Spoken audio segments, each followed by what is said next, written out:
You're not really saying that music can kill, are you? Yes, I am.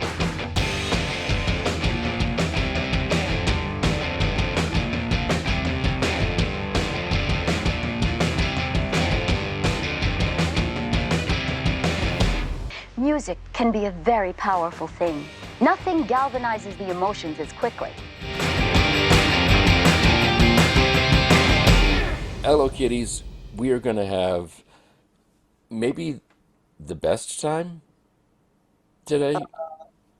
We might have the best time. Well, but if you wanted the best, you're getting the best. I mean, certainly if you're in Detroit. Yes, and so we are talking with Martin Popoff. I believe this is appearance number 3 from Martin. It is. He is just did something to deserve us, but we are Yes. so lucky we did something to deserve him. And it's always a great conversation with him, and it's always really, really wonderful to talk with him. And he's promoting a book that I think we both genuinely feel like it's a really cool book. Such a cool book. It's called Kiss 76 and is a look at the 12 months of 1976 with Kiss. It would have been funnier if it was called Kiss 76 and it looked at 1972 or something. But but you get 75, but they didn't do, yeah, you know. But you just get a great sense of what they accomplished and what they did in a 12-month span. Right. I do feel like we need to discuss. You sent me, so there is a group. You know how we love all female groups, cover groups. Yes. And I'm trying to remember the name of the group. It is a all Asian female White Stripes cover band. Do you remember the name of the band? Let me see. I can put it up. Hold on. I keep getting distracted by the fact that their drummer goes by the name Egg White, It's the best. which is amazing. So great. It's so great. I love it so much. Hold on, let me see. Um, they are called. Oh, the Rice Stripes. Oh, there you go. So, this is an all Asian White Stripes cover band called the Rice Stripes. Drummer is Egg White, and they are playing Jack White's club Yes. later this week. Yes. So it is similar in some ways to the all-female Radiohead tribute band called Labia Head. And I don't know if they rewrite the songs or if it is just a straight-ahead cover band. Either way, I would love to see either one of these bands, I would frankly. too. I would wish I could be in these bands and not. Yeah, the Rice Stripes sounds... Uh, And it's the woman who founded the group, I guess part of her MO is to found funny named cover bands, yes. And which is a hobby I'm shocked we haven't gotten into. well, we will. Give us some time. Yeah, because I feel like that's kind of our thing. It's definitely one of our things. One of our many things. We have many. Many things. Yeah. So enjoy our conversation with Martin. Oh, it's And so great. yeah, we should go because I believe Beth is calling. Well, Beth, you know what? She needs to just deal with it. I know. I love Beth so much. I feel like our listeners may think that that's the only Kiss songs we know. But I think And we've actually given from our shirts to my Valentine's. right. That was one thing that was a bummer about our to me. I had to hmm put Valentine's down for the season before we got to start to Martin.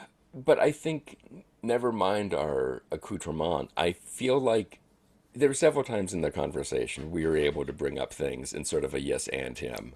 I know. And granted, we're saying, hey, don't forget the beginning of Detroit Rock City. So we're hardly like reinventing the Right. uh, Army. long-tongued wheel, but you know, It's all right. uh, He still puts up with us, and hopefully he will again. yes, even if he doesn't like the glam era of Bowie and does not like Beth, We We still still love love having Martin on the show, and he is welcome back anytime.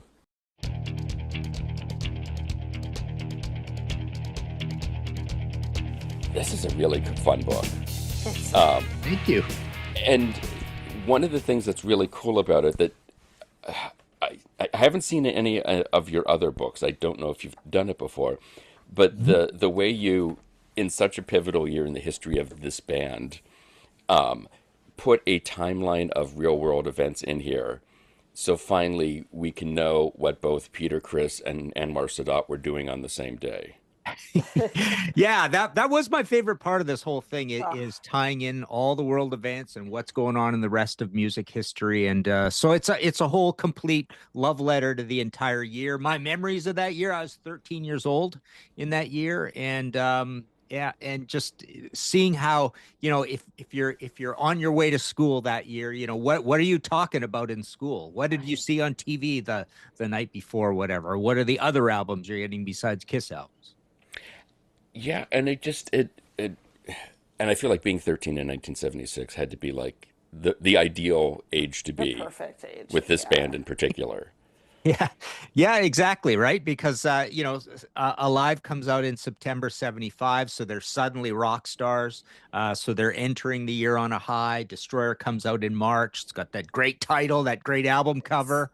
You Great join the album. Kiss Army off the inserts. Yes. Originals comes out in Ah. July. Then you get Rock and Roll Over. So yeah, they're just this is definitely the big year to write about for Kiss. It's just everything. There's one month in here, and now I've lost it, which one it is. But there is literally so much happening in this one particular month. Oh yeah. The sensory overload is just unreal. And then I keep getting distracted because the pictures are so amazing. And then I start reading it again for the third time because everything in here is so great. I will find it while we're talking, but it's just you start looking at it and it's just the music is all over the place. What's happening in pop culture is all over the place. The world is all over the place. And it's just every month is like that. But one in particular is just off the chain. I remember going, what, how? How is this possible? Yeah. Well, And yeah, and you think, Boston's debut comes out, Eagles, Yes. Hotel California, Fleetwood Mac's on the rise. You got Rush 2112. You got Zeppelin Presence. You got Rolling Stones Black and Blue. Unreal. Rainbow Rising. Yes. I think the greatest album in 1976, Judas Priest, Sad Wings of Destiny. Absolute masterpiece that year. So yeah, lots going on. well, and Aerosmith rocks too, right? oh, Aerosmith Right. oh rocks, yeah, lest we forget. which I like Right. better than both of these Kiss albums. Well, it's a good interesting. Like, there's that documentary about Nirvana and Sonic Youth and such. The 1991, the year punk broke, Mhm. and 1976 is clearly the year that Kiss broke. Yeah. Did you get a sense? I guess in real time, were you sort of going like, "Oh, that's a quick turnaround for another record"? And this stuff is all at such a high quality level that we are talking about it 50 years later. Right. Yeah, they put out two records in 74. They got Dressed to Kill and a double live record in 75, and then this is 76, and later they have another one. So yeah, it did seem I'm actually, come to think of it, I don't know if I ever really thought it did seem quick, because it's almost like Alive is in there, clouding your memory of Dressed to Kill. So I'm not sure how quick it felt. I just don't remember having that thought, but I remember getting it, and just, yeah, the album cover blew us away. And then finding it to be a peaks and valleys sort of album, where it's got like three of maybe the best Kiss songs ever, and then two of the worst Kiss songs ever. We hated Beth and Great Expectations, but we love Detroit Rock City and God of Thunder and King of the Nighttime World. And then it's got this sort of middle ground, Shout It Out Loud, Flaming Youth, Do You Love Me, Sweet Pain, that all sounded like old style Kiss songs that could have been on Dressed to Kill or maybe the first album, sort of thing. So it was a story of three chunks where I remember there being lots of albums like this as kids where you thought, well, okay, we'll put up with a complete waste of space with Beth and Great Expectations to get three of the best Kiss songs. And so, within that package, it works out kind of the same as those old albums where Dress to Kill, where you kind of liked every song about the same, but you didn't love any of them particularly. Well, but the thing that's interesting, like in some ways, it's the year that it is that the Kiss broke to the next level, but it was also the year that they could have completely gone under. You put out two subpar records back to back, and thanks for playing. Here's a free T-shirt. Yeah.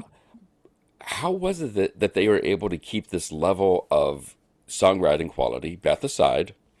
I mean, agree to disagree. Right. But we'll set Beth in a corner. But like to put together these records that are so classic and that tightrope walking of you mess this up, it's curtains for you.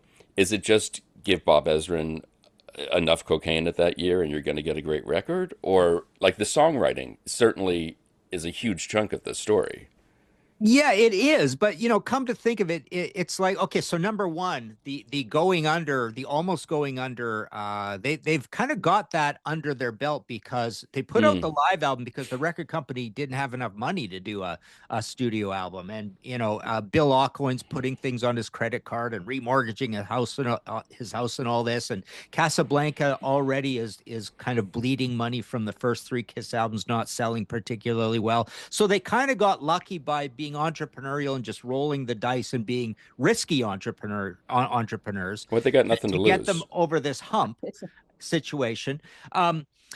Well, they could. I mean, they could have lost the label, and the band could have broke up, right? So it just like worked at the very last minute, kind of thing. And then you move into the next album, and you're absolutely right. I mean, the songs are much better. Bob Ezrin's a big part of this. He's a visionary in the band. He comes out as he starts as being a protege with Jack Richardson in Toronto, and then he kind of moves headquarters to New York. Kind of works in both places, but his claim to fame is he makes Alice Cooper make sense. The Alice Cooper band makes sense. Right. And they have I'm 18 and Love It to Death, and they're off to the races. But I've never thought I never thought those albums were particularly engineered that well and were perfectly, all that high fidelity. They have not a lot of bottom end, and I don't think the cymbals and the drums sounded all that great. But you get to Welcome to My Nightmare, and that is a really good sounding record. And to me, that's like the prototype of Destroyer. So you get that one in 74, this in 76. And yeah, he's making the guys work really hard. I think Peter and Ace resented that, and Gene and Paul kind of looked at each other and said, it's probably good for us to have this happen. But then what happens is, you get a few bad reviews or some bad, reputation, basically from Beth.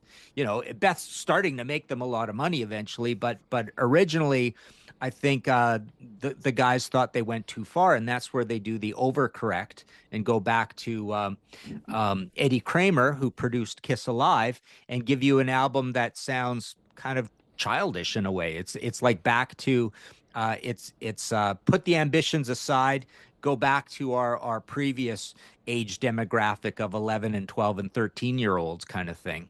And they're giving you a record that sounds kind of like Dress to Kill or Kiss at that point. So they do two very different records at this time with kind of a different philosophy. But I think, to your point, it's almost like I would disagree in that it seems like no matter what music they put out, just the image was such a juggernaut at this point because they kind of proved that point by doing two different albums. And so it's almost like, as long as it wasn't too terrible, it's the look of the band live and just the insanity of their visuals and the merchandising juggernaut and everything, and having Alive as a reputation behind you, which is a pretty heavy album. I mean, it did okay. Yeah. And, I did a podcast episode of the heaviest albums of the 1970s. And I was including live albums, and I went back and listened to that record, and it's a pretty heavy album. It's Yeah. quite heavy for 1975 or for Kiss for that matter. So yeah, I think it was going to work no matter what, as long as they didn't screw up too bad. Well, It's just do you think this is where Gene and Paul, I mean, you mentioned Bob Ezrin and Eddie Kramer, and certainly you can hear their work on those records. I think, the Ezrin stuff on Destroyer, for the beginning of Detroit Rock City and such, like there is a producer's eye behind all of this, and the Yeah. orchestra for Great Expectations and such. But was it just this sort of perfect storm of Gene and Paul as songwriters reaching a peak of that skill and, working with two producers who got them and knew how to add to the legend and not distract from it or damage it? That's an interesting point because, as written about in here, there were a lot of songs rejected as well. So what they were doing, what Paul and Gene were kind of doing is, as songwriters, they seemed to be guys that would just write a lot and put a lot of permutations of what they're doing together and move things around and take bits and pieces of this or that and bring ideas from the past. So the good thing about those guys as songwriters is that they seem to like the process of songwriting and the challenge of trying to write a simple song that connects. Right? Now, I went on a video show recently and we had this interesting discussion between smart and dumb music. Right? And I get my back up sometimes when people would say. Because I put what Kiss is doing a little bit in the same camp as what the Beatles were doing sometimes, and then what these bands do basically all the time. Billy Joel, Tom Petty, the Eagles, Fleetwood Mac. They're just trying to write Rolling Stones, even to some extent. They're trying to write a simple, modest, polished diamond of a song that connects with a lot of people. So Kiss, I think, somewhat intentionally is not trying to be super fussy, smarty pants about what they're doing, kind of thing. They're not a progressive rock band. They're not a jazz band. They're not even Aerosmith. They're not thinking even as highfalutin as Aerosmith is, which is not very high. Yeah, the thinking man's band right there.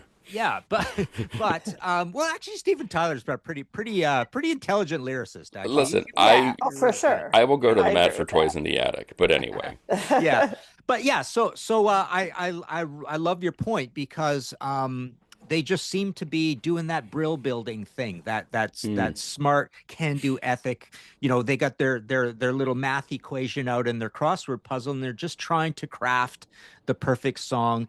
And there's not a lot of ego in it because they're trying to craft the perfect song, but they don't mind coming off looking dumb. Well, and on top of all that, through all of this, we haven't even talked about the fact that they were touring heftily through the year too.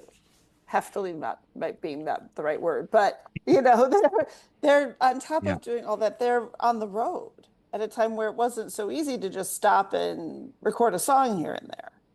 Yes, exactly. I mean, you look at the tour dates, and I love the way the designers laid I that do too. the Yeah. little map and everything. That was cool. But yeah, you see, broken up into those little, 12 bytes, Right. what they did in each month, kind of thing. And that's kind of the way they did it in the 70s, and that's also speaks to the the ethic that these guys are like streetwise New York guys. We got to strike while the iron is hot. We know we got to go to work. This is working now. We'll rest later, as Warren Zevon said. I'll sleep when sleep I'm when dead. I'm dead. Right. Yeah. Yep. It's Bill Aucoin, I'm sure, is noticing this. The label is noticing this. The label is probably like, pointing at their watch saying, get to work. Right. We're going to go broke and you won't have a label anymore. Right. Right. So there's a lot of that happening. There's some desperation, and I think just understanding the business and knowing that, and basically going and playing these shows and selling a lot of tickets and realizing this actually is kind of bringing in money,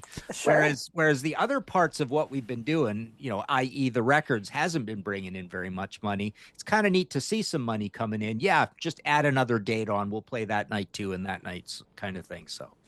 Oh, and that's part of it. You look at these maps in the book, and if any of the band did not try to strangle Bill Aucoin at some point for booking these shows the way he did, I know. Yeah. and it's Yeah. interesting to see them, the East Coast and kind of Midwest are there. They keep going back to those markets and the secondary and third market. That's true. Yeah. Yeah, that's And true. but they still make these little, you know, quote unquote jaunts over to Europe, or to Yeah. we're going to try to break a new market on the back of we've got these as our base, and we're going to keep going back to that base, but we're going to keep pushing outward a little bit.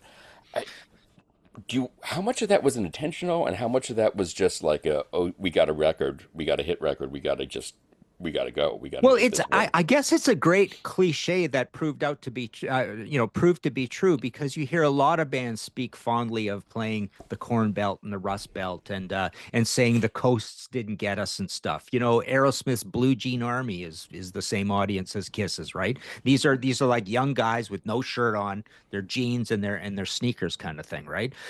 Rush, that's I where was they going to broke, say, right? yeah. They go to Pittsburgh, they go to Cleveland, they just hammer that middle. And you think of Midwest rock, you think of Styx and Starcastle and Michael Stanley Band and all these acts. But yeah, and Uriah Heep, right? So Rush opens for Uriah Heep first, so they're playing all around there, and these bands are often on three band bills together. These are kind of the places where you remember ever Thin Lizzy playing, for example. So yeah, this area, I guess, and then I suppose part of the idea is to build an audience, and then when you go back there will be more, whatever. So you're cultivating, I guess, an audience every time you go to Indianapolis or whatever. And if you go back and you go back again, and they start thinking of you as locals and all that kind of thing, because you come over enough times, right? So yeah, the Midwest is a big deal for this hard rock, lunch bucket rock and roll kind of thing in the mid-70s. Because And everybody wanted their own Detroit Rock City. Yeah, exactly. Yeah.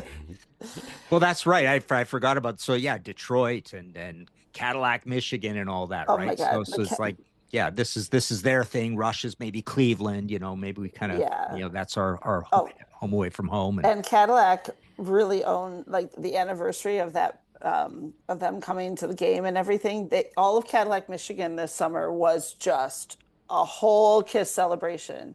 Hmm. I mean, they claimed them as their own. Yeah. I didn't even know there'd been like a monument there since it happened, but they turned the whole city into Kiss here. Yeah. Neat. Wicked. Yeah. Yeah. Excellent. in putting this book together, you know the Kiss story so well. You know the history of hard rock so incredibly well. Is there anything that really surprised you when looking at it in this format? Let's look at 12 months isolated. Yeah, I for example, it's a small thing, but I didn't know either of those two promo compilation items existed. I've never seen those in my life. I found it kind of interesting about how the Destroyer costumes aren't ready, and we got to kind of keep going on tour in the Kiss Alive. I didn't even really register that there were different eras of costumes. Right. That was that demarcated, anyways, kind of thing, or that they even changed them all at once, all the time, kind of thing. I think in the early days it was a little more chaotic, and then I also found it a little bit difficult sometimes with the pop culture stuff, like I would go and say, all right, I want to put Evel Knievel in here somewhere. And I remember him jumping over the Snake River Canyon. And then it's like, I'd look it up and it'd be, oh, that was 1974. It's like, so I can't talk about that. But, I found ways to wedge in some of these things that I want. And then trying to figure out when a toy really came out or when I really heard about it or whatever. And was it in 1976? Because I had to rule out, obviously, anything that came out in 1977. Right. So I couldn't put that in. And then TV shows, you're thinking, when is the pilot and when did it really start and all that? I mean, you got Fonzie for president in here, and that is all that Oh, really yeah. matters. So, Well, I mean, and yeah. January was the month, by the way, where you just start reading those things, and it is just like, wait, what? This was happening, and this was Oh, yeah. happening, and this was happening? Yeah, cool. Insane. Yeah, And- I love Yeah. the ads too. I mean, I sent in a lot of that stuff, but That's and awesome. when I wrote this book, I wanted those three areas to be. I was a little surprised at the layout because I wanted the three components per month to all be about the same size, and I wrote them all about the same length. Although I think the Kiss stuff I let go longer if I had it. And then of course we've got the special sections for the main albums and things. But Yeah, it's amazing. yeah, I wanted all those pictures of non-Kiss things to be quite a bit bigger, generally speaking. But they all kind of have to fit along that ticker tape thing. And yeah, Yeah, they look okay though. Yeah. they do. And they provide like the perfect sort of like we've been talking about. It's just like the perfect accompaniment. They're not, I mean, you see it immediately, you look down and go, oh, wait, I remember that, you know? Yeah. So it does work, but I get what you're saying.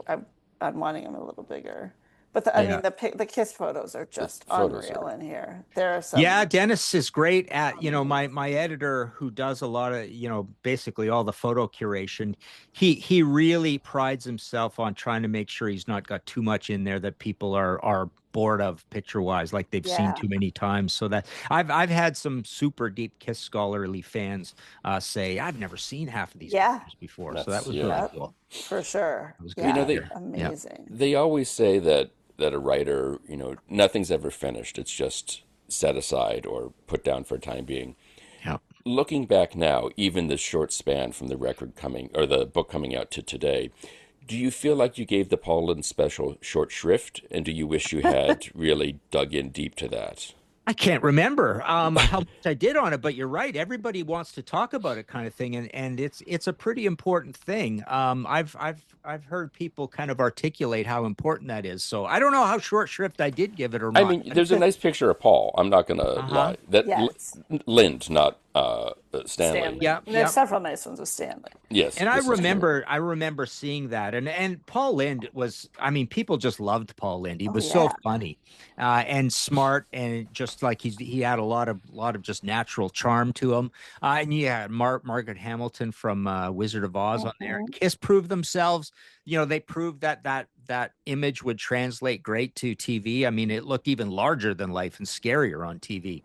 Oh, Yeah. What they were doing. So yeah, to get that happening on TV, because TV was super important back then. There was no VCRs. You had to show up. You weren't going to get stuff on repeat easily enough. So you had to catch it. So you had that thing to talk about at school the next day, kind of thing. But that a midnight special, and you think of Don Kirshner's rock concert and the Alice Cooper movie, the Kiss movie later. Yeah. And oh, sorry. Go ahead, Heidi. No, go ahead.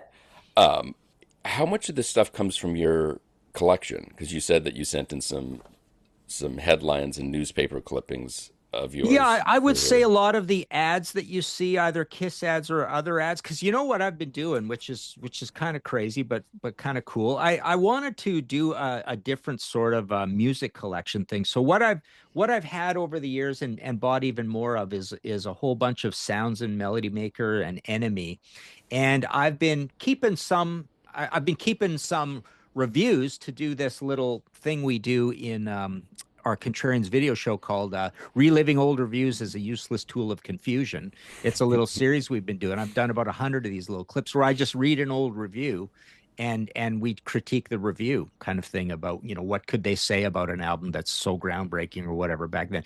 But what I've been doing is I've been cutting out all the full page ads, putting them in plastic sleeves and cardboard backing behind them, and going into record shows with them. I've got 2,000 or 3,000 of them sitting in the big record milk crates, and you Yeah. just flip through them and they're all alphabetized and everything. So I have a big collection of those, and obviously the signed stuff or the pictures of me or whatever came from me, and some of these album cover shots. But God, it's Dennis. I really appreciate what you see here, because a picture of Muhammad Ali or Kenny Stabler or the Stanley Cup and stuff, that takes several minutes probably each to try figure out where and how do I get this, and how much is it going to cost, but I think what works great with Quarto is that they've got these good deals worked out with all the photo agencies, and they're just going to the same place that they would go for Kiss photos, say for a picture of a Formula One car or maybe even a baseball card. I see a car ad in here, a Ford Fiesta ad. Yeah. Yeah. So yeah, it's I can appreciate the amount of work that goes into finding these disparate kind of picture of Gerald Ford. Right. Where do you go get that? Where do you get that from? I didn't get it. And it's So- it does such a good job of reminding you of that era and what was the focus, what they were trying to sell at the time, and just even stylistically, it's so fascinating to see, how they sell Kiss, to say nothing of how they sell, Leonard Skinner and the Stones and all these the Muppets pop up Hmm. here. Yeah. But do you think, looking back at 76, that the kind of the push to sell Kiss the way they did, was that the right thing to do? Or do you think they ended up kind of cutting off their nose to spite their face, or whatever the reverse of that is? Well, I don't think they particularly made any mistakes in 76. I mean, you could say that the solo albums in 78 were a mistake, or Unmasked was a mistake. You know, the disco song certainly didn't turn out to be a mistake, because now I hear that's It's their most everywhere. famous song of all time. Most streamed, Now, yeah. yeah, it's just like moved past into, being the biggest Kiss song ever. Yes. Um, so I don't know how many mistakes they made at this time. I mean, and merchandising wise, I don't think they made too many mistakes. I mean, I suppose doing the comic books was a good idea, but yeah, I think the solo albums, maybe that rubbed people the wrong way, because at least two of them didn't really sound very much like. Well, I'd say one of them totally didn't sound like anything anybody wanted from a Kiss member, Peter Chris's. And then Yeah. and then half of Gene's and half of Paul's were kind of that way as well. And then Ace's, that probably rubbed the guys the wrong way even more, right? Right. They're already fighting with these guys, and now they're jealous that everybody loves Ace's album the best, Right. right? Yeah. Little twist of fate or turn of events. Yeah. Yeah. Yeah. It is the best one by far Yeah. to this Yeah. day. Yeah. True. Is, Yeah. is 76 where the cracks begin to show, too? That the disparate approach to things that Gene and Paul and Ace and Peter have, is that just where they start kind of going their separate ways? And could you It's see that probably, yeah. slowly coming in? Yeah, it's probably a good point, because you know I imagine they just lived a rock and roll lifetime during this year, and Yeah. it wore them all out. And yeah, I'm sure Ace and Peter were in much worse shape by the end of it than they were at the beginning. So it's like, and I've thought this about a lot of rock stars that I've ever interviewed or talked to. Eventually, if you interview them enough times, they start kind of saying the same things, and they can become kind of caricatures of themselves. When people get older, they become a more pronounced version of their most cartoony qualities, kind of thing, right? So I think Ace kind of went that way. Peter went that way. Maybe Paul and Gene got into the fame and all that as well, and maybe Gene became more of the businessman Gene over the course of the year. So they're tired and say, and I suppose also, the fighting with Bob Ezrin, and then Ace kind of getting along more with Eddie Kramer.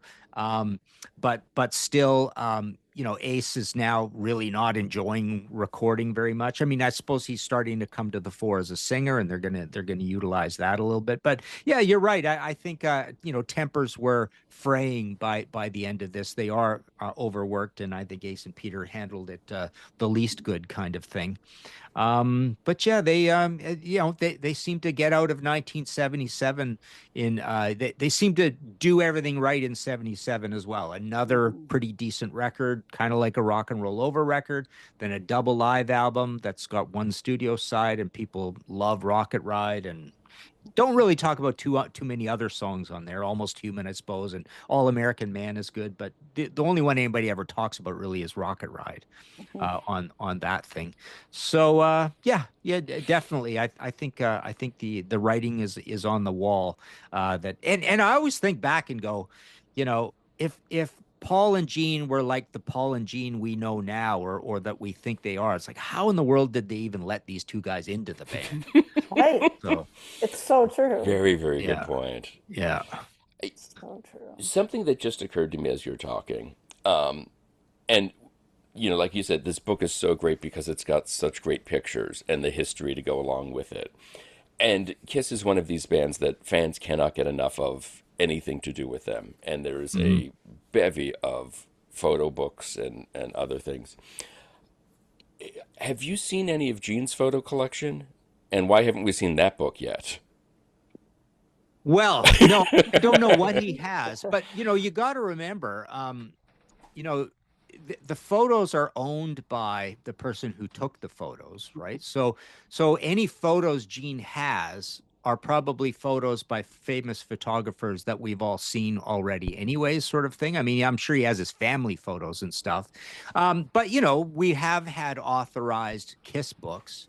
So that's where we've kind of seen all that. I mean, those guys have done directly a very good job. Every single one of them's got at least one autobiography and then At biographies minimum. on top of it, and then Right. kiss books on top of it. So but but there are lots and lots and lots of kiss books, like you say, by other people as well. And writing this, it's like I was kind of, I'm kind of nervous writing all the Kiss stuff in here because, I know most of the Kiss fans are going to say, "Oh, I've seen all this before. I don't know what I'm learning new here," and blah blah blah. So Right. so to me, the whole one of the reasons for doing the other part is to do a different kind of Kiss book, Sure. because I'm pretty sure no one's done the whole put them in context of the year sort of situation, and the Kiss fans are loving that. I mean, Oh, they yeah. they are loving that side of it. And then I have had people say to me, like people who know their Kiss inside out, and saying, "Yeah, the Kiss stuff was fine. I kind of knew most of that anyways, but I loved all this." So they do dismiss the Kiss side of it, because there's not a lot particularly new in there, other than my analysis, my opinion, as we move through it, or any conceptual things I want to say about it. But the quotes and all that, a lot of that has been seen. I mean, I have a little of my own interview footage in there, but it's not really meant to be an interview centric book, anyways.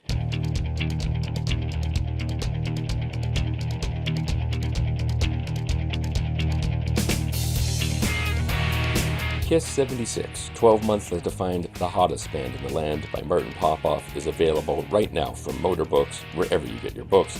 For more information on Martin, you can check out his website, martinpopoff.com.